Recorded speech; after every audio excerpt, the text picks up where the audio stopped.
Thank you so much for being here. Hi, everyone. Welcome in. This is part two. We just could not get enough of Josh here at Only Cops. So I appreciate you willing to have another conversation. So first question that I have, just a follow up about the Reckless Ben stuff. So just really quickly, because me and my chat were talking about how we don't really see cops really apologize very often. Right. And so Yep. as regarding like the dislocated shoulder situation, Mhm, like mhm. whether, I mean, I don't think that was like, I don't think it was meant or anything. I think that his shoulder was already fucked up. And so when there was just a Right. little bit of pull, he accidentally dislocated it again. But you see no kind of remorse or apology from the cop. Is that taught for legal reasons to not apologize? It's not taught, but it's understood. So that there's a really interesting concept here. It's a legal concept for use of force. So there is not a single attorney on the planet. Let's say Heidi is going to go to the store, right? And I jump you and try to kidnap you. Well, you're in Utah, and Utah, you can have guns, and you just say you pull out the big iron and you go and you shoot me. You don't kill me, but you shoot me, right? Well, I'm Hmm. on the ground pulling the Ed Griffin, like, ah, I'm on the Sure. ground going through it, right? Yeah. Um, you're under no legal obligation to medically intervene in my now medical emergency, right? Yeah. Cops have to. In Texas, I'm legally obligated to now try to save this person's life. Now, the reason why I have to is because it's the law. It's not because I feel bad. It's not, I am, and they did Hmm. this on purpose. It's because they wanted to encourage officers. They're like, hey, it could be a crazy situation, right? This guy is trying to kidnap somebody. You shoot this guy, you suck at shooting, so you shoot him in like the calf or something like that. You have an opportunity to save his life. Your job is to take him to court, not to put him in the ground, right? Like you don't want to do that. Sure. That legal obligation is unique to law enforcement, right? Now, it's not an apology, but it is a I'm legally obligated to do some sort of medical intervention. If you did it as not a cop, there is a very real pathway where it shows remorse. Well, what remorse opens the door for is potentially you didn't need to do it or you regret doing it. Or, and so like But is on there the something criminal side of, wrong with, I mean, I'm with you on that. okay. So the reason why an attorney and from a legal lens, we're looking at it purely from a legal lens, not a moral one, right? So Okay. on the legal lens side of it, what they're as your attorney, I'm not an attorney, don't take my advice, but I'm good friends with attorneys and we have this discussion all the time.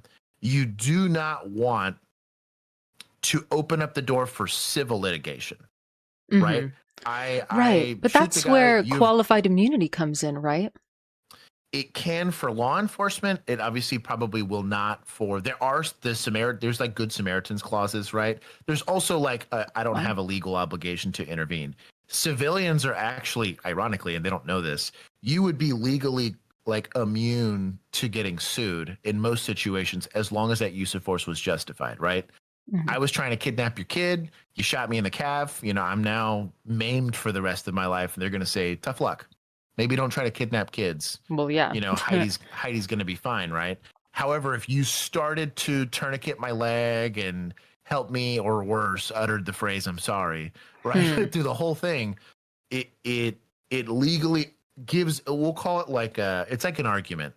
I have now the basis for an argument to start to chip away at that immunity that even Right. you have as someone who lawfully used force. That In the sucks. law, yeah, in the law enforcement side of the fence, you have to make a decision and live with it, and that's like I'll Hmm. call it a cultural thing, right? And so if I used what I know is justified force, right, whether the arrest was kind of scummy or whatever it was, all I know is I didn't violate policy, and they aren't choosing to charge me with some sort of crime, right? Hmm. Because they felt that my use of force was lawful, whatever. Uh-huh. If I apologize for it, I think the idea in their mind is that I'm admitting to misconduct. Right. And then they can Misconduct means use getting that written to, up and all that kind of stuff. ugh. I am personally grossed out when at least because an administrator could do it on your behalf, right? Hmm. Hey, we understand that somebody got injured we've seen this in justified shootings. Guys over there, you can look at sheriff's office. Don't do it as often, but typically with like municipal police officers or municipal like police departments, you'll see mentally ill individual went and stabbed somebody, like, well, that's crazy. You're going to want law enforcement to stop that guy, right? Mhm. That unfortunately leads to that person losing their life.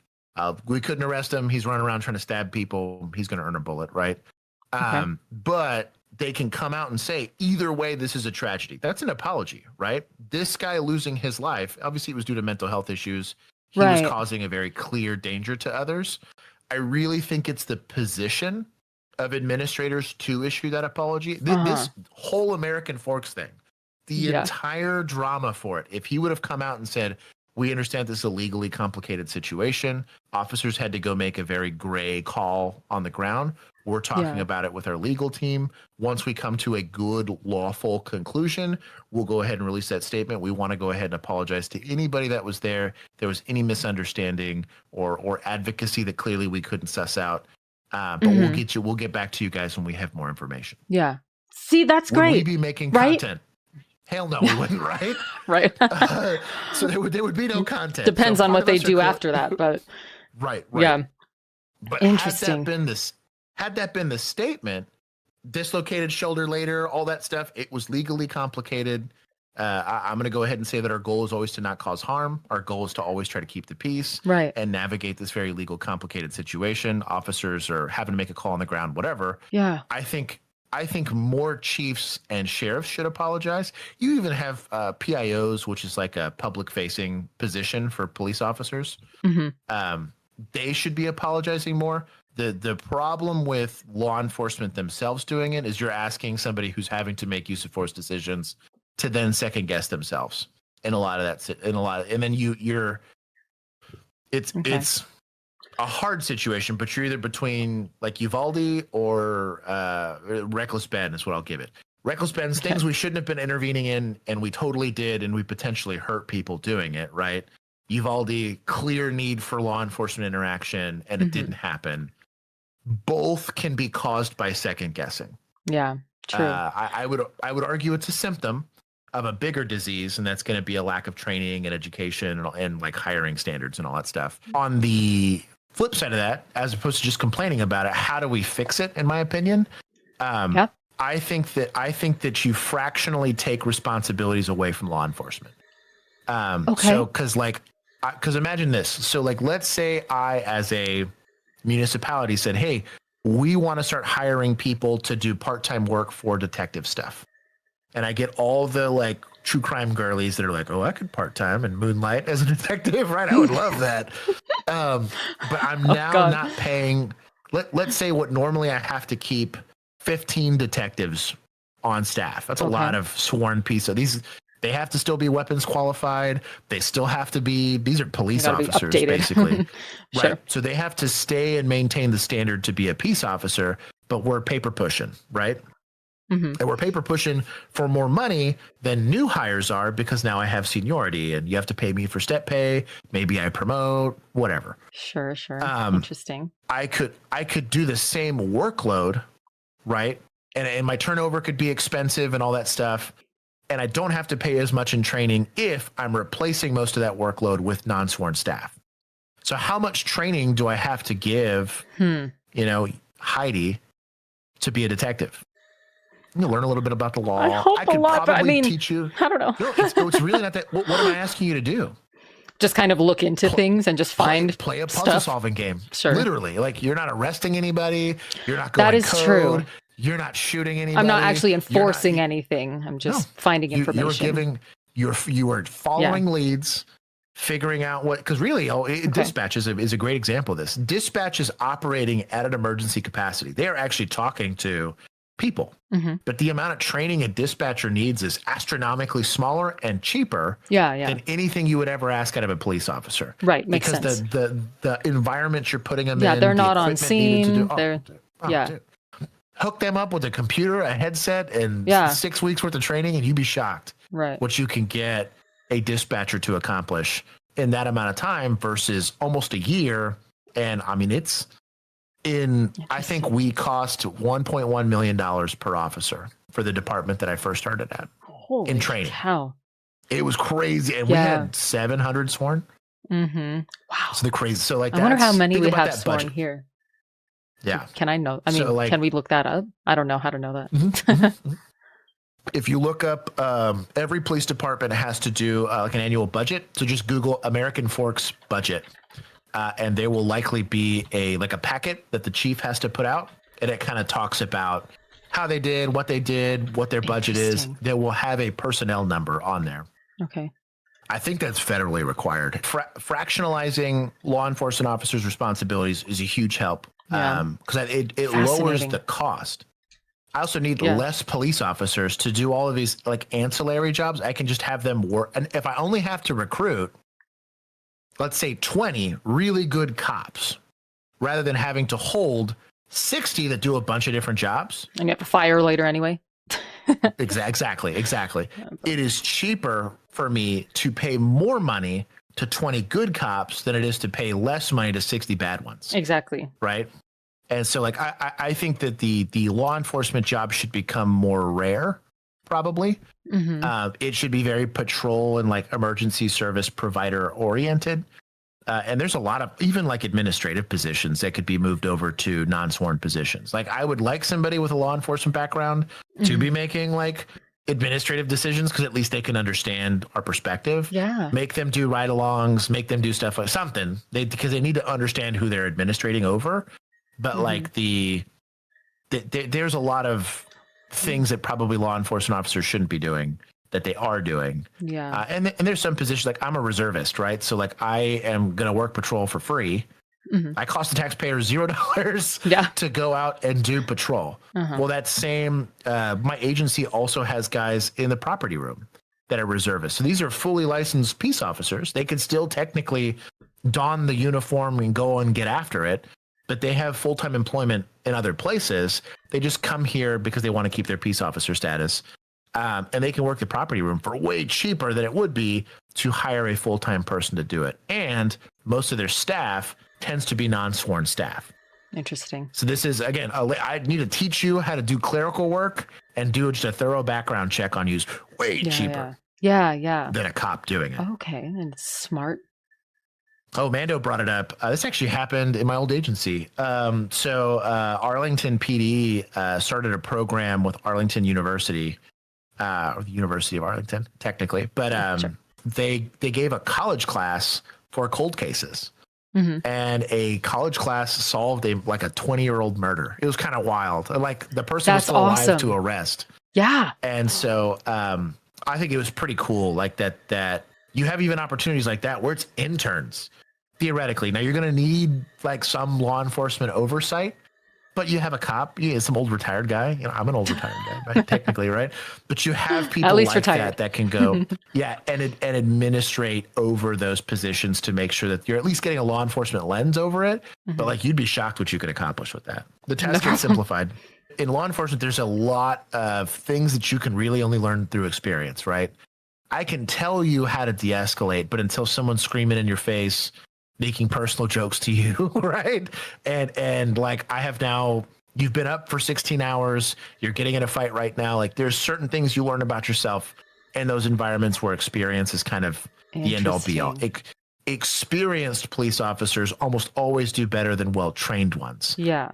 Really, the difference is, can I get training to tailor the behavior you demonstrate during those environments in something that like is going to be a lot more palpable or judicial, right? Like, you are acting more lawfully because of your training, but you are acting safer and more efficiently due to experience. Being up for 16 hours, somebody mentioned like that shows a problem with the system in general. Like maybe that's an issue where maybe cops need to be, I don't know, treated better or something. Would that make a difference? So in the military, you have deployments, right?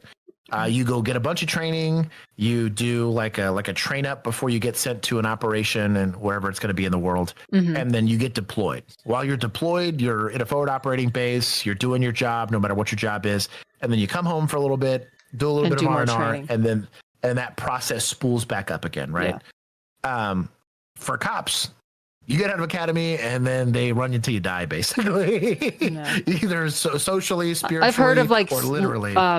Like monthly trainings and stuff, but like, you're just kind of out there always. So it's shift work at the end of the day. So anybody that's in like blue collar jobs will appreciate that. If you work in the AC business, the summer sucks. You're working 80-hour weeks and stuff like that, but the winter will come. Mm-hmm.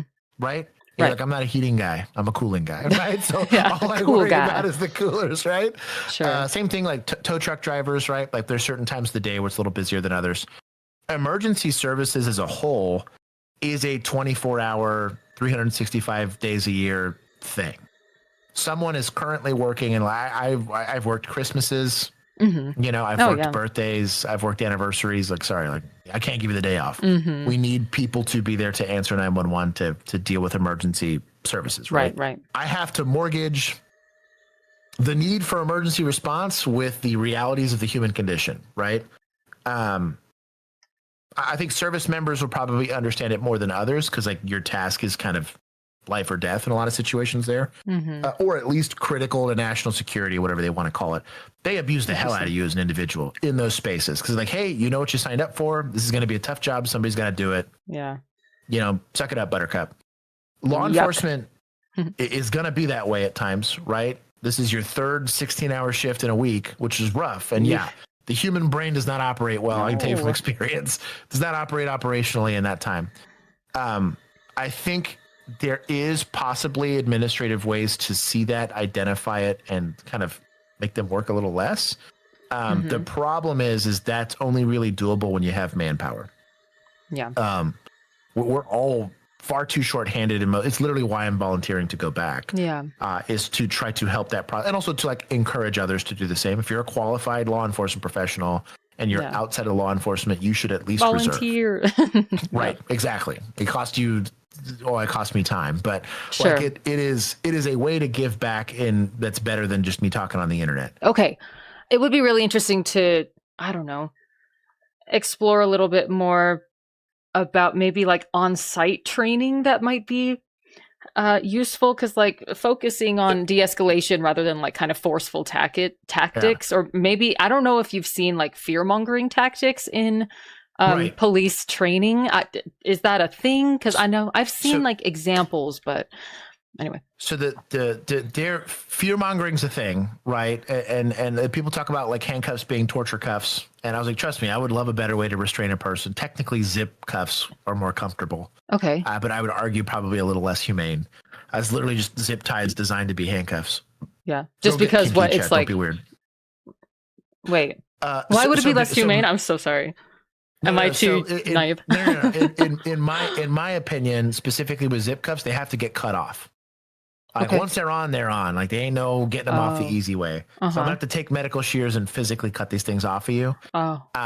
Also, they don't move as much depending on how tightly. You also cannot loosen them. They do nothing. But so there if is you no, zip tie like, it, then it feature. Could be a lot more painful, or. Right. I basically could tourniquet your wrist on accident, especially if you're pulling away from me and I'm pulling on. Handcuff design hasn't changed in a long time, but the rationale behind handcuffs is it's a reliable means of keeping you detained or effectively controlled, right? They call them torture cuffs because everyone's adopted the posture of they're not meant to be comfortable. And I was like, well, the more you fight against handcuffs, the more uncomfortable they're going to be. That's the reality of it. But handcuffs by design are lockable in the sense that they won't get tighter, because if they get too tight, they absolutely will cause nerve damage and all that stuff, especially if you're stuck in these things for hours, right? Which can happen. If they're too loose and you just slip them, even if it's theoretically on accident, I could charge you with escape, which is a felony in a lot of places, which is an issue, right? Yeah. Then technically you have a weapon. If you're a scummy police officer, you could leave them too open. You slip them. I say you have a weapon. Now I'm pointing a gun at you. When you're like, yo, they just fell off. Don't shoot me. Like handcuffs are a very complicated. Restraint devices are complicated in general. Yeah. De-escalation, in my opinion, is just like qualified immunity is a very misunderstood thing. Where qualified immunity, most people think it's a criminal thing. It's only civil. That only allows you to sue that officer. Right. Yeah. And I learned money out of it, but like that doesn't change the conduct, especially if he gets like an insurance policy against that, then they don't care at all. They're just going to keep doing it. Interesting. De-escalation, because sometimes this is going to be weird. De-escalation is a principle, not really a tactic. Because technically, if I'm holding you hostage, right, and I'm counting down from 10. So let's say I got Heidi. I'll have your husband hostage. I'll give it to you. I'm going to play you in the scenario, right? Thank you. Appreciate it. I have your husband hostage, right? That's better. You're Heidi, bunny rabbit police officer here. You got a gun and a badge, the whole nine. And you're here to rescue your husband. I put a knife to his neck and I start counting down from 10, 9, 8, 7, 6. At what point? What is your de-escalation tactic there? Right. I mean, if you try and talk to them and they don't stop counting, then I guess 5, right. 4. Well, that's 3. That's the thing, though, where it's like per situation. Obviously, de-escalation isn't always going to be the solution. No. So technically, de-escalation at that point in time would be a bullet through my forehead, right? Exactly. Theoretically, because you're trying to preserve life, and that's the argument there. That's why that power is enumerated there. But the de-escalating principle here is. Sorry. Yeah, don't be hasty. Don't be hasty. Yeah. But the goal here in de-escalation as a principle is I want to create safety as quickly as I can with hurting the least amount of people. Yeah. And so if that principle is being applied in that environment, I'm giving reckless abandon. I am wanton disregard for your husband's safety. I'm counting down, demonstrating that I am committed to using force, right? This report's going to be long and fat, but you're going to say it was an imminent threat to his life. And as an attempt to de-escalate the situation, bullet through forehead. Right. It's the quickest way I could do it, right? Exactly. Now, let's say husband's gone and now I have it on my wrist, right? What's a de-escalation tactic? I'm going to cut my wrists. 10, 9, 8. Interesting. So as I'm counting, see this, I need training in de-escalation because I'm like, I don't know. Well, the principle, because the training, the problem with people is they assume training is going to give them the solution, and it's not. Training should emphasize a principle, not a solution, because solution-based answers are never applied universally. Every situation is different. It's different, right? So mechanics will appreciate this. If I need to go do a brake job, what tools will I need? And they'll go down the list. I need this ratchet, this wrench, this whatever. Well, what happens when you're up north and there's rust? Well, damn, I need to bring in a acetylene torch, and I need to bring all this extra stuff. I now have to have, a tap set because I've stripped out this bolt. There's a bunch of dumb stuff you have to bring that normally you wouldn't have to have for a brake job. Right. Just because the environment has rust. Policing is very much like that. Tactics, air quotes, or de-escalation training is like that. And that the principal is going to say, let's ask a quick question. Who's going to get hurt? Right now that I'm holding a knife to my wrist, just me. Okay. What crime is he committing? Right. I mean, in Texas, theoretically, suicide in some places it's a crime. Yeah, exactly. But theoretically, I don't want to exacerbate that situation. So the de-escalation principle says, who's going to get hurt and what crime are they committing? Well, only him, and he's not committing a crime. So the principle says, isolate him and back off and try to talk to him. Here's where Heidi gets to go woosah and, hey, man, just talk to you. You're about to scar me for life, dude. You must at least talk to me, right? Yeah, exactly. And so the training around that, one needs to be principle based, right? So I think the most effective one that I've experienced has been scenario training, which is crazy expensive. So if I was running you through de-escalation training, it'd be a bunch of those scenarios. Yeah. I'd give you off the wall scenarios. I would give you, because it would force you to think, hey, Heidi, what do we teach you? Which is good practice. Who's going to get hurt? Yeah. Who's going to get hurt? What crimes being committed, right? Yeah. Make that a habit. Get those reps, right. So you can throw all these curveballs, but the more reps they get in that, in a safe environment, they get the feedback, and then they can apply that experience in real world. That's really, you think that's pretty effective? Oh, very effective. Yeah. You could see the difference in officers that have had that level of scenario-based training versus the ones who haven't. Okay. You'll see day one officers crush scenarios like that versus, and I have proof of that. I have body cam of when I was in field training, getting stuck with a super short stick and crushing it. And that's not because I was a really good cop. It's because I had very, very good training. But that training was incredibly expensive. Again, $1.1 million per cop. Yeah. For the kind of training that we were getting. I just want us to have that. Yeah. But I understand tax dollars and stuff like that. But maybe one day. Nonprofits could fill that gap. I think either a third party could do it. You would need some law enforcement oversight just to have the experience there. But I do think that de-escalation training, hard air quotes on this, because there's not good training that's out there. Most of it's a slideshow. You're going to go through the PowerPoint. You're going to check all the boxes. You're going to answer the questions at the end. Right. You've been de-escalation certified. It's better than nothing, but it's not enough. Because I mean, you still paid for it as a taxpayer, right? It's fair. Like for it to be I'm like sure a it substandard is thing. better than absolutely nothing. Right. Right. Right. But I think maybe not I think much. the only other side of that coin is going to be culture. So in general, American Fork says we do things differently this way, right? And it's a very us versus them mentality. I do believe that American policing in general used to be much more like customer service oriented, and that like I am a public servant. They didn't get paid for shit. I'm doing it for free, right? Purely for the love we of the game. appreciate. I really love that because I think that attitudes really affect other attitudes. And so, I think it's really easy. I mean, honestly, I found this I served an LDS mission back in my past life. And just like mission companions, it's just the two of you. It's really easy to, to say something maybe disrespectful about somebody that you're working with, or just kind of like let loose within, each other's presence because you're not being watched or whatever. It's easy to kind of just get relaxed and not hold yourself to the standard that the people in charge of you are expecting you to. And so, just any one attitude can really affect the people around them. I think that's great. I would, and this might be a fun exercise down the road years from now, but everyone I've ever given a ride along to, which is hilarious. Like they'll go, you have no police experience. You're just a regular person who's like, hey, you're going to go live a day in the life of a police officer. Right. And so my brother was the funniest one. So my brother, I was like on the street for about a year and a half, and I worked in a very, we'll call it a busy area for law enforcement. Sure. And I'm used to it because it's my job. And again, my frame of reference for wanting to be a police officer was I want to help the community and whatever. And he just thought it was cool. He was like, hey, cool, I get to go see cop stuff. And he's going to go code and whatever. He didn't make it 3 or 4 hours to that shift to was already like, people are like this. And I'm like, oh yeah. Ooh, wow. Welcome to my city, right? But when you're just there because like you just kind of want to be a voyeur, right? Just kind of see what's going on. Your attitude shifts immensely. You look down on a lot of these people that you're, oh my God, like, why are you getting the cops called on you? Like, you can't just handle a domestic disturbance like without having the cops get involved. Cops are seeing it every day. Yeah. So like, I understand why that negative subculture exists, which is why like kind of the posture in your heart should be different. Yeah. But like, and you need reminders.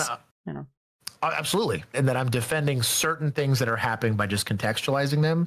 But to do it in, I think, an ethical and rational way, you also have to call out misconduct. I am more of a slave to the truth than I am to what makes sense to me or what I want it to be. If that makes any sense. Okay.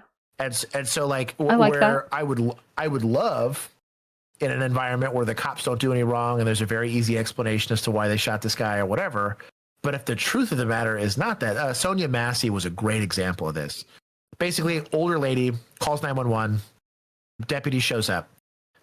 It was a non-call. She thought somebody was trying to get into her car. Somebody wasn't trying to get in her car. Okay. She's a little old, a little senile, right? Okay. They, for some odd reason, decide to go into her house. Now, I think she invites them, but either way, like, this was a non-PD call. I'm sorry, ma'am, about your car. We checked it. It was nothing. Yeah. Bye.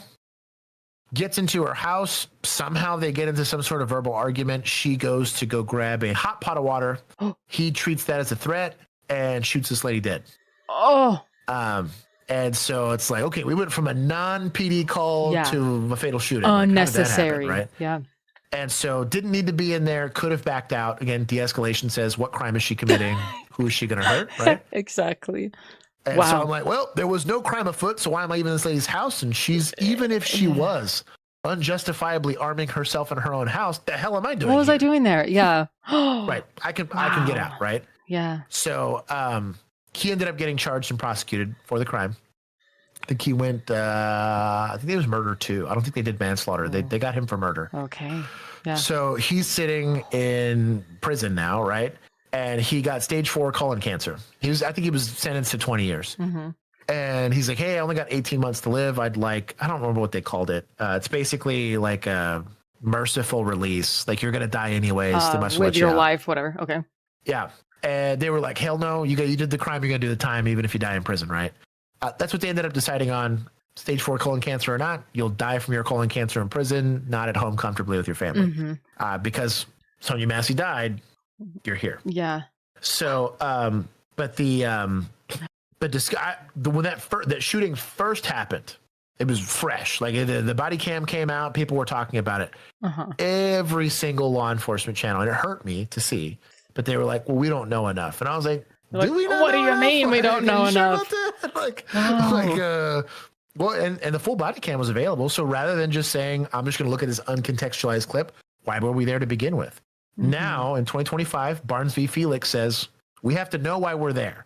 Yeah. Everything leading up to your use of force is important, at least on the civil side of the fence.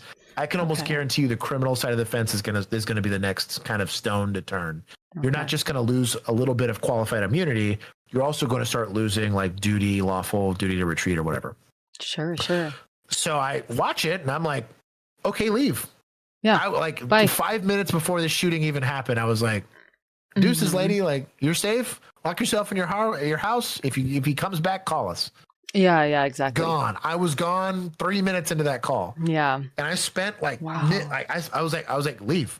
Yeah, get out. Why get are you out. going to Go. this What are you house? doing? Why are you doing? And that would have been interesting off. to watch. You react to that.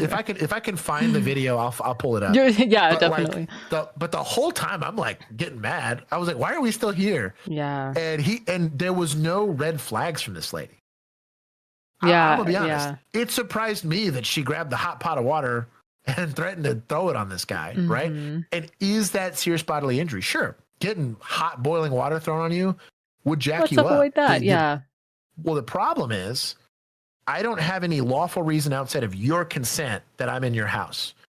If Heidi decides in that moment that she wants me gone and grabs a hot pot of water to tell me to leave, then I gotta leave. Yeah.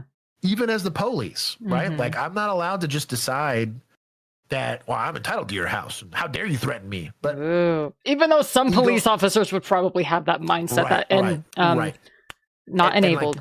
What's it called? Entitled mindset. That's a good one. Yeah. But it's I'm the police. And like normally, if this was a domestic and she grabs a pot of water, I'd probably shoot Sonia Massey. She's lawfully detained. The hell is she doing going somewhere? I had issue because he also let her, like this lady's like 80 or something like that. She let her move around. I didn't let people go into kitchens while I was in their house in general. Because I was like, hey, look, knives are in kitchens. I don't want to shoot you. You don't want to stab me. In a safe environment. Yeah. Interesting. So if I had a detention, it was poor tactics at the very minimum. Does it make me look like a douchebag when I don't let you in your own kitchen in your own house? Sure, maybe, but it's a de-escalation technique. Sure. And It's complicated though. Oh yeah, I mean, I'm sure everything is complicated in this work area for sure. As part of like de-escalation training, did you get like training on the tones to use with people, or because like I you can share, and then I have my ask the question. Okay, so something that I've noticed just in my super inexperienced just viewing of body cam footage and things like that is like the way that police officers talk to people, I think can be very escalating. Like, get on the ground instead of being like, all right, get on the ground. Like, I don't know. Do you feel like a more calm voice could sometimes prevent some issues, or is that like a naive thing to think? Yes and no. Okay. And again, I hate hitting the depends side of it, but I'll give examples as to both, and you'll see it from my perspective a little bit. So there's two wolves inside of every police officer, right? There's going to be the one that needs command presence, and what command presence is I show up and I'm in control, and I want that. Because again, I'm making sure the suspect's not doing something weird. I'm making sure the victim feels like a police officer has shown up. Is protecting them. There's this odd like social expectation that the police show up and I'm safe now because the cops are here. Interesting. The second side of the fence is what you're describing here is the de-escalation side of the fence, where I have an obligation to keep the peace. Sometimes that means being the nice guy, right? There's also other reasons to be nice. That's a conversation for a different day. But like. If you don't have command presence, the situation's going to get away from you really, really quickly, because it's like a teacher. Literally, what a principal taught in childhood education, right, is you will lose your class day one. The strictest you need to be as a teacher is day one. Yeah. Because you can always become less strict but you can never become more strict with kids. Because that first month, Yeah, you gotta kids always line establish. step you. Yeah. Right. Kids line step the hell out of you the second they first meet you. They're like, oh, Yeah. I there's Uncle I see Josh. a loophole or whatever. Yeah. Absolutely. Well, Uncle Josh Okay. lets me have candy, but whenever I want. He Yeah, also yeah. says yes to everything I ask him. I was like, no, yeah, be the bad guy first. Then you can be the cool guy for the rest of their life. Yeah, true. So in a law enforcement context, we are teachers for adults, right? Yeah. And so we have to establish right off the rip, I'm going to be in control of this situation. Yeah, And if I have you have authority a problem with right that, now. we're going to have a problem, right? Sure. Now, you have to have lawful authority to do it. But Yes. generally, let's say we got a good crime, right?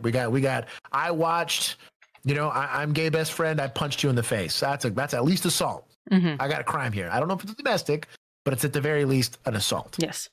Okay. The flip side of that is I do have to I call it mining for information. So Heidi being my victim, I just got punched in the face. If I'm a rude jerk to you, you're not going to want to talk to me. Right. So being kind makes a lot of sense. Also, I punched you in the face. Let's say I punched you in the face because I hate brunettes, right? I'm not going to and let's say it's a hate crime Okay. to hit brunettes, right? Yeah. That is a hate crime. It is a hate crime. But I'm not going to get that confession from you if I'm a jerk. It's just not going to happen. I'm not going to have the rapport with you. That was actually a question I had for you for later. Anyway, interesting.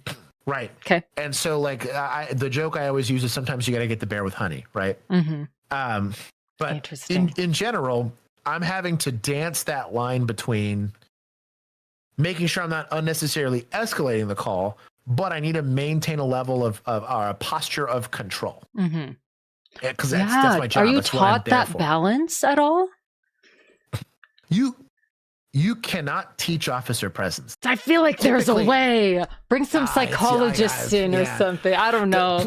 I think you can explain. I think you can explain the dynamic to someone. I think you can give them scenario based training. There's some simple stuff like how you stand near someone. So like right now you're seated, and if I'm talking to you and you're feeling very vulnerable and scared, Maybe you sit down with them. Yeah, me looming over you is not going to help, generally speaking. So getting down to your level is helpful, not a universe. I could get down on your level and be an asshole, and that's counterproductive, right? Okay. Less intimidating asshole. There you go. Right. Somebody was talking about that, like, oh, you want to, in any job, really, you want to hire for personality, probably more than skill based, because you can train the skills. So, yeah, very interesting. Yeah, I think that if they did a real study on personalities and stuff like that, you want the highly empathetic. I can make a nice person dangerous. I cannot make a dangerous person nice, generally speaking. And so, it's funny, a lot of people talk about the criticism of women in law enforcement. It's like, well, they're going to unnecessarily escalate because they're small and more likely a victim or whatever. And I was like, you don't know that. This lady might be willing to die for you. And that's technically the expectation, theoretically, right? Yeah. But I'm like, I could make, with the right tools and training, I can make you perfectly sufficient to even subdue someone like myself that's a lot bigger than you are, right? At the very minimum, be not stupid enough to be like, maybe I don't fight Josh. Maybe I call for backup. Right, exactly. Be humble enough, I guess, and smart enough to know when you need help and not have it attack your ego. I'm gonna de-escalate as much as I can. Sometimes it is what it do is. what you can. If I choose to try to haymaker punch Heidi in the face and Heidi decides to go blast me for it, don't hit cops. You know what I mean? At the end of the day, right? Sure. But at the same time, everyone's perspective on it is skewed too far in the extremes. Where you have I call it the toxic cop people that are like, women shouldn't be there. We should teach them all to be killers and whatever, which is stupid in my opinion and counterproductive to the oath. Yes, and then you very have much so. You have the de-escalation side of the fence that's going to say you should be able to voodoo talk your way out of everything. And I was like, no, there's a very real need for danger, right? There's balance in everything and nuance to everything. And so I think both camps offer something valuable. I really think, especially when you talk about mental health intervention, which is going to be law enforcement's problem until we find a solution. Dude, just running through somebody that's feeling, not to piss off the internet, but someone who's feeling like they want to control alt delete, just navigating those conversations in a safe environment where I now have to talk to somebody and work through that process of trying to build rapport and all that, and give them a couple of different looks. They do it for football, you know. All training camp is give me looks at a defense. Give me looks at what this looks like when I try it in a safe environment where no one's trying to hurt me. Okay. So by the time I get to go play a game, I'm good at it because now someone wants to hurt me, is actively trying to, beat me up or whatever. Same thing with combat sports. Yeah. But the training is almost always practical in nature. Slideshows are pretty much useless. Okay. Like universally useless. Yeah. I wonder how much I could find out about American Floor Police Department's training and like how they do that. I mean, I'm sure they wouldn't just share that with everybody, but like, is that also a problem? Anyway. That is, I would argue, yeah. Yeah. You should be proud of the training you're doing, not embarrassed. Exactly. Somebody said to ask you about Ask, Tell, Make. Are you familiar with that? So what's that? Ask, Tell, Make's a principle. Again, we're going back to principles. Okay. So generally speaking, I'll give you this scenario, right? You punched me in the face, right? You're my suspect. I'm gonna put you in handcuffs, right? Like that's gonna happen. I have lawful authority to do it. You're gonna get put in handcuffs. Okay. I'm gonna ask you, hey, did you put your hands behind your back? You go to jail. Mm-hmm. You're going to be like, for what? Heidi, you're going to jail for assault. You need to put your hands behind your back. I asked you the first time, can you put your hands behind your back? And you answered my question. I answered the question. I'm now telling you, it's lawful order. Hey, I need you to put your hands behind your back. Yeah. After that, I'm making you put your hands behind your back. Like it is now a physical, I'm no longer requesting or telling, I am now making. The idea behind it is that if I have a lawful reason to do it, now this only applies to a lawful use of force. So if you are just hanging out, hey ma'am, can I cut in front of you? That's an ask. I can't now tell and make you let cut in line, right. You don't have the authority to do that. Sure. There's plenty of situations where I'm sure egotistical cops would love to apply it, but generally I have to have lawful authority for what I'm asking you to do. Yeah. But I'm asking you first because that is a good de-escalation technique. Because if the request works, rad. Less paperwork. I don't get hurt. You don't get hurt. It's a good time. I'm now telling you to inform you that you do not have a choice about what's going on. That's why I'm telling you to do it.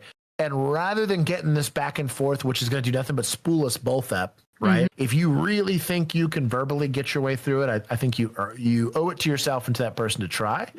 But it's not a constitutionally protected thing. If I technically, I don't have to ask. Heidi just robbed a bank. I watched Heidi do it.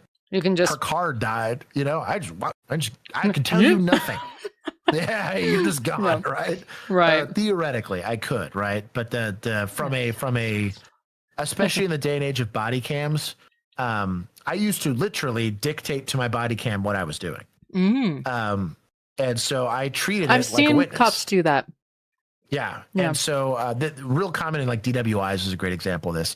Guy's hammered, hit a median, car broke down. I'm out there with him. Yeah. I start talking to him like he's drunk. We do SFSTs. He's drunk, right? Like I have indicators to believe that he's drunk. We're going to put this guy in handcuffs. Guy gets in handcuffs. Then he realizes in his drunk stupor, oh, wait, I'm going to jail. Like, why am I going to jail? He starts getting mad, not wanting to get in the car. He's posturing up. He's pulling. He's kicking. I will literally verbally say, I do not want to hurt you, but if you don't get in this patrol car willingly, I'm going to make you do it. Yeah. And then there you go. If you know you can't make me, I was like, if you don't go with me just pushing you in, I have to escalate force, which will hurt. Right. It will cause you pain. I do not want to hurt you. I just dictate what you're doing. Yeah. Same thing as why you can't really argue with that. Right. Well, and it's also I have a witness that's not me. Right. That's saying like, well, you told him a bunch of times. Like, you know what I mean? You effectively consented to this use of force being applied to you at this point. Yeah. I'm stating my lawful authority. You're stating you're not wanting to do it. I told you more than once. Like that was a courtesy at that point. Now, when I'm arm barring you or something weird like that to make you do it, you've done earned it. Right. Unfortunately, that is priority over whether you want to do it or not. Yeah. Similarly, and it goes back to muting body cams and the reason why I personally have issue with it. Which you should. In my opinion, if you're good at your job, you knew exactly what your authority was the whole time. There are gray areas, right? I don't know if this is some sort of financial malfeasance or fraud, or I got to Google that. Okay. It's okay to say, I believe crime is afoot. You were detained because you have fake dollar bills. I don't know if they're so fake that they like go to counterfeit, or if they're fake in the manner of their use that you're trying to do like theft by deception or something. Yeah. There's a couple different laws that could apply. Let me double I'm gonna check. take a little powwow and figure it out, right? Yeah. But while I'm checking, handcuffs back of the patrol car. Yeah. There's nothing wrong with that. There's no reason to have to mute yourself over that. I'm gonna go ask my partner. This is what I think it is. Right. I'm leveraging lawful authority over this person to detain him, right? Right. The idea behind it's obviously for some level of privacy. You just signed up to be a cop. I don't know what to tell you. Yeah, you talked about like maybe a personal call comes in or something. Right. Or I mean, I was watching a video, a Reckless Ben video, and like the cop had to use the bathroom. So he's like, I'm going to mute the mic and face the camera away because I need to use the bathroom. And I'm like, totally fair. Anyway. But like in those situations, I would dictate to my body camera, and I also dictated it to the person there. So there was full transparency on why I was there and what I was doing and why I was doing it. Yeah, so yeah. Every time I had to use force, it's a relief to my supervisors, but also like to the public. Is if you did an uncontextualized video of me leg sweeping Heidi under the floor, probably going to get some views, right? And before the body cam comes out, cop assaults young innocent woman, right? Right.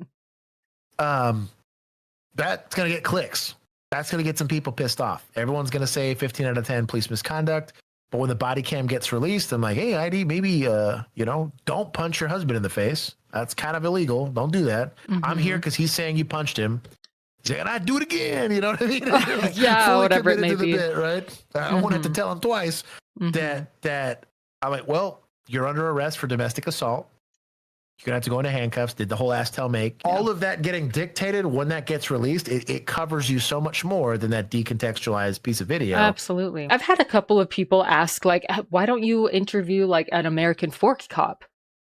I'm just wondering, like, what could they even tell me? Would they tell me anything useful? So, so you'll notice, so before I got sworn again, right? So while I was effectively retired, I talked about whatever I wanted to talk about with my old agency because they can't hurt me now, right?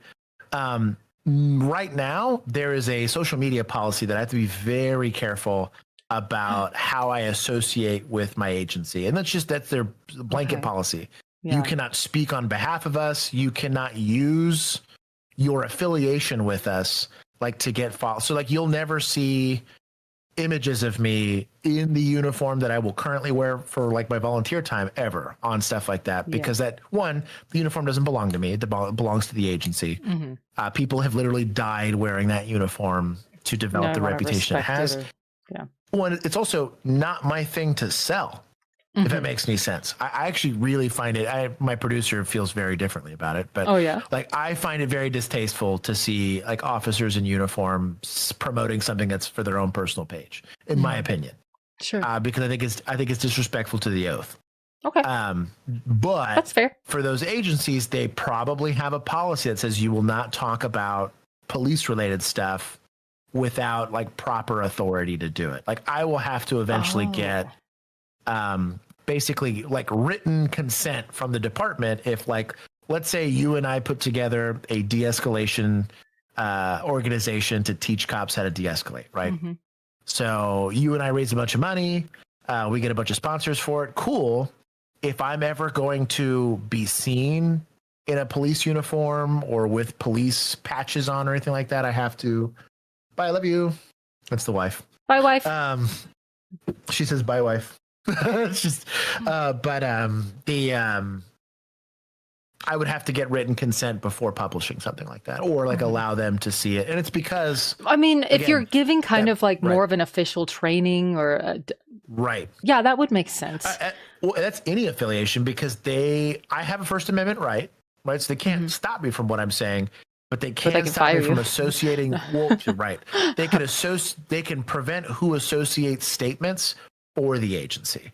or for someone who represents. So I represent the agency to some degree, right? As a sworn staff member for them, but I cannot make statements for On them behalf or on their of them. behalf. Yeah. Right. Like this agency, this is what they believe, or this is what they would do, kind of thing. Right. I'm understanding. Thaddeus, I love you. Stolen valor. Sorry, but chat's being themselves. But yeah, they so if you were to interview one, they would probably try to say no if you requested it. Right. And that's what I was thinking. You lose the ability to make statements like that specifically about your agency for that reason. There's even within, and I can't pull it up and share it because it's like an intranet protected thing. Okay. But like they have a further policy on just warning. It's not even like it's called an SOP or a standard operating procedure where they say, be careful about the statements that you make on social media because there are potential legal implications that can. So like I just gave you this whole explanation about de-escalation, right? So let's say I get into a scenario and it's really in the gray. And the argument is, well, Josh, you have public statements about knowing that de-escalation is a principle and you should always apply it. And did you legally need to do anything? And who were they hurting before you intervened? That argument 1000% gets thrown in my face if I get into a use of force next week and end up harming somebody.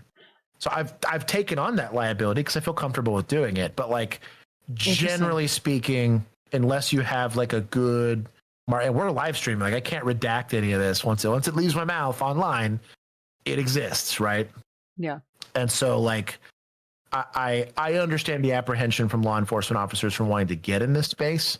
I've had people ask me about it, like other people in the law enforcement space that want to do it. And I almost warn them all universally not to. I was like, unless you're really comfortable with making public statements, you're going to get asked a weird question from somebody that doesn't understand it's a problematic question, potentially answer it incorrectly, and now you're hung out to dry in your sworn position, especially if you're full-time. Like, I'm going to get very few reps. I'm looking at maybe 20-something hours a month of policing that I'm going to ever have to do at the max, right? These guys are doing it 40 hours a week, 60 hours a week. That's a lot of, and especially when you're like at a problematic city or a problematic jurisdiction. Like, I understand the apprehension against it and why generally the policy is no. Yeah. Because like you said, if I say sorry. Right. Even that's a little. That opens the door, right? Yeah. And that's the legal climate we currently live in. You're not allowed to be human if you're a cop. Yeah. But that's rough. I was given an opportunity to do it beforehand, and then in a reserve capacity, there's technically like a level of separation. Was like, well, he's not a full-time staff member; he's just a volunteer. So maybe a little. If I were to go back to if I were to go back to full-time policing, would you even be able to do this? I don't even. I would need a lot of authority. Like I would probably have to get express written consent. Yeah. That's crazy. I mean, on one hand, you want to be legally safe, but on the other hand, there's this big red flag of like, oh, they have a lot to hide, obviously. Those are the thoughts going through my head. I think you allow, it takes a very special person, or not a special person, but a special skill set to do the talkie-talkie on the internet, right? But I think the problem with their not developing a game plan for it on the media side of the fence allows people to make the boogeyman, right? Well, if I don't argue against it, right? Like I'm going to accuse Heidi of cheating in our poker game. I won't make a public statement at this time. Well, bitch cheated at the game. Right, like, wait. The accusation stands. Yeah, right? It's there. It's forever. You didn't offer a counter argument. Worse, you decided to make a statement. It was like, I do not make public statements on pending investigations. Like, well, right. It's like, oh, that sounds sketchy. So the people that were on the fence are now like, well, that's kind of sus. And the people that were like dead set against you have all the proof they need that you're guilty. That is why I would be shocked if they agreed to an interview. I'm not saying don't try, but and even if they did, you would get was it the Fauci response of I'm going to plead the fifth or whatever it is? Yeah, I just don't think that we'd get a lot of right. Well, you just wouldn't get a lot of answers, which sucks. And that's unless it was coming from the chief himself, which he doesn't need to spend any time online anyways. But No, it does not. Yeah. Yeah, because I mean, I'm definitely interested in like how training works, and I don't know what they learn and maybe what can be improved, but I don't know if they can even talk about that, you know? And it depends, right? Now, I know training standards for like American police officers in general, they tend to be pretty straightforward. Like you can Google what what an academy looks like how many classes you have to take and all that kind of stuff. Like that's searchable Sure. information. But there is, and this is going to be a hot take for some people, I'm sure. There is it's called OPSEC is the like acronym for it, but it's operational security. There are certain things that we do as police officers that I don't like telling the public, right? And so if I'm trying to catch like a serial killer, there are methodologies that we'll use. They're perfectly legal, right? But like how easier one for people to think about is like, I think somebody's soliciting kids, right? How do I catch that guy doing it? How do I find him? Oh, I How think do we talked about that. You don't want to Right. like give away your tactics so that they start to avoid them. Right. Okay. And I don't want to breed better suspects, if that makes any sense. Yeah. Because ultimately I'm making it easier to be a victim. And so there is some level of operational security that goes into not sharing some information. Active shooter response trainings that we take, that's required for the state of Texas now. Okay. And then the Kyle Morgan class, someone will drop a link for it, but the active shooter class I took for him, I intentionally did not share a lot of the lesson plan there because I'm like, I don't want to teach you how to be a better school shooter. That's right, totally problem, makes right? sense. Yeah, I can definitely see that kind of training being held from the public. Right. Yeah, right. That makes sense. Well, even so I wonder like where can that potentially line would be. Well, because imagine this. So like you're a control delete happy veteran, right? You came back from a deployment. You're super jacked up. I'm like, hey Heidi, like, because we've publicly shared the game plan that I have in my brain because my training taught me. You are trying to de-escalate me. Right. And that can be when it comes as like inorganic, it's very ineffective. For negligence. Heidi, tell me your name. Heidi, would you please calm down for me? Yeah. Heidi. Does that just make you seem like a robot? Like you're just going through the motions, maybe. But also that that you feel a tactic being applied to you, you will be much less receptive and it's going to be a lot less effective. Sure. Okay, interesting. Yeah. Now, sheriff used to publicly post arrests until he got federally indicted for his staff killing an inmate through negligence. And that I have issue with. Is there a way to have their license taken away? Like, who would be in charge of that? The licensing board. So the revocation process happens on the licensing board. So every state has just like you would for like a doctor or a lawyer. Okay, yeah. Peace officer licenses are done by the law. It's TCOL here for us in Texas. That's the company acronym name. Wait. No, it's an organization. So it acts like not a company, yeah, it's a board. Yeah. So licensing boards, it's kind of similar to like the bar exam. But we all have different names for them. But because the state, I guess here, it will be Texas, whatever. Texas Commission on Law Enforcement, I think is what it is. TCOL. It used to be something else. But basically, the state is allowed to make cops, right? Like they can create law enforcement officers and give people the authority to act on their behalf. Yeah. The licensing board is required to maintain their standard for employment. So TCOL gets to decide what the requirements are for that person to be. There's some federal ones, but they're very loose. There's like basement level floor. Okay. Like you have to be 21 and like not a felon, basically. So your licensing board will create extra criteria that are specific to the state. Yeah. So like you need to take a de-escalation class, you need to take a firearms class, you need to take a driving class, you need to take penal code. There's like a bunch of different classes you have to take to maintain that certification. You also have continuing ed you have to take all the time. But those licensing boards very, very rarely take licenses. Really? And I think that should change more. Yeah. I bet. But how would they? Yeah. Yeah, I mean, they'd have to have some kind of really solid practice. and procedure. Well, you also just need people. And they're lucky enough to barely do regular administrative tasks. Like, hey, I got hired somewhere. You need to give me a PID number.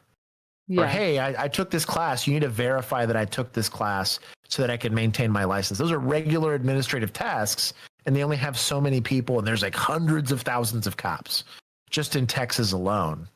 And so depending on the size of your state, it depends on like how much like money you have to run it. Yeah. And then if you're going to be doing these witch hunts for cops and their license, you know, you need like investigators, you need arbitrators, you need attorneys, you need all that stuff.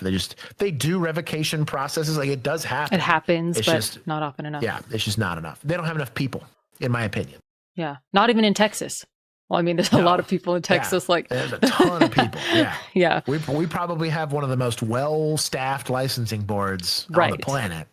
But it's a big doesn't have enough state. People. Exactly. Yeah. Yeah. Interesting. I'll have to, I don't know, look into somebody. I mean, Daniel, I think, was saying ours is probably POST. Just call them post or something. Post. Yeah. Post. Peace Officers Standards and Training. Post is that's more of like a, because like we have post certifications, which is like a basic peace officers course that you can take. Colleges can put them on. A lot of departments do their own. Some states, they all go to the same place. Like everyone in the state, whether it doesn't matter who you work for, will go to the exact same academy. Interesting. But that post certification is Police Officer Standards and Training certification. Yeah. Yeah. So that's also still typically pretty basement level standards. Yeah. But that's they kind of have to be different from the licensing like board. They will be attached to one another, but they were not the same body. Okay. So like the licensing board will tell Post what they need to teach. Post will issue it or do it, right? But like the actual licensing board, it's a completely separate entity. Mm-hmm. Like TCOL doesn't teach anybody anything. Yeah. They just say what you have to teach and maintain a standard for evaluating whether that curriculum's valid or not. Thanks for talking with me. Bye-bye to y'all. We'll see you guys later.